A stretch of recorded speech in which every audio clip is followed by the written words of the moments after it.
वजीर इत्तलात सिंध सईद गनी का कहना है कि सिंध में सिर्फ एक अवामी लॉन्ग मार्च हो रहा है जो पीपल्स पार्टी का है। डिस्ट्रिक्ट ईस्ट में 1 अरब रुपए की लागत से 4 माह में मुख्तलिफ मंसूबों पर काम जारी है। वजीर इत्तलात सिंध ने district east Tariq road PECHS के रिहायशी इलाकों में जारी सड़कों के तामीराती काम का जायजा लिया। मीडिया से गुफ्तगू करते हुए सईद गनी का कहना था कि हम मुख्तलिफ DMCs में अपने वसाइल के तहत काम कर रहे हैं, जिसमें डिस्ट्रिक्ट ईस्ट में सड़कों का काम भी शामिल है। उन्होंने मजीद कहा कि पीपल्स पार्टी ने 50,000 नौकरियां मेरिट पर दी और टीचर्स को भी भर्ती किया। पीपल्स पार्टी का लॉन्ग मार्च शुरू हुआ तो आवाम को कुछ रिलीफ मिला और पेट्रोल और डीजल सस्ता कर दिया। सिंध में सिर्फ एक लॉन्ग मार्च है, बाकी तहरीक इंसाफ का मार्च जोकर मार्च है। शाह महमूद कुरैशी अपने मुरीदों को मार्च में लाए हैं। कॉरपोरेशन है उसकी जानिब से तकरीबन 80 करोड़ रुपए की स्कीम जो हैं वो हुई हैं, कुछ शुरू हो गई हैं, कुछ शुरू होने वाली हैं और उम्मीद है कि ये तमाम की तमाम स्कीमें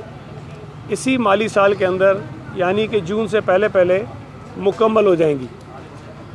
और इन तमाम स्कीमों की खासियत ये है कि ये आपको आबादियों के अंदर जो लोगों के मसाइल हैं, जो घरों की गलियां हैं, सड़कें हैं, मोहल्लों में, उन पर इस पर तवज्जो दी गई है।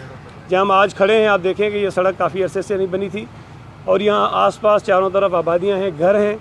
जब ये सड़क बनेगी तो उसके साथ जो मुलका गलियाँ हैं वहाँ पर भी जहाँ जहाँ पेचवर्क की ज़रूरत है वो करके भी ठीक किया जाएगा। सईद गनी का कहना था कि जब तक मौजूदा वजीर आज़म बरसरे इक़्तिदार हैं तब तक मुल्क माशी तौर पर तबाह होता रहेगा और गरीब आवाम को महंगाई के बोझ तले दबाता रहेगा। वजीर इत्तलात सिंध का मजीद कहना था कि मुल्क में पीपल्स पार्टी के लॉन्ग मार्च को हर जगह खैर मकदम किया जा रहा है और जैसे जैसे मार्च इस्लामाबाद पहुंचेगा हो सकता है पेट्रोलियम मसनूआत को मजीद सस्ता कर दिया जाए। कैमरामैन आमिर काज़मी के साथ अजहर जैदी, सच्चल न्यूज़, कराची।